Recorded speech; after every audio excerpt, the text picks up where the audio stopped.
Паразитизм в отношениях.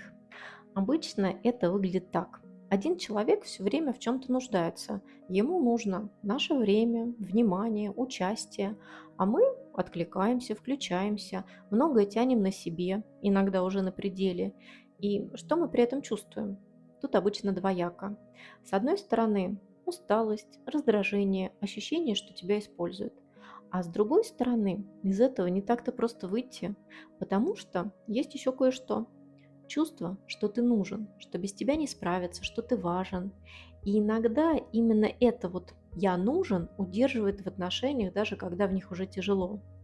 И тогда отношения, которые выглядят как односторонние, оказываются не совсем такими. В них тоже есть обмен, просто он неравномерный и не всегда заметный.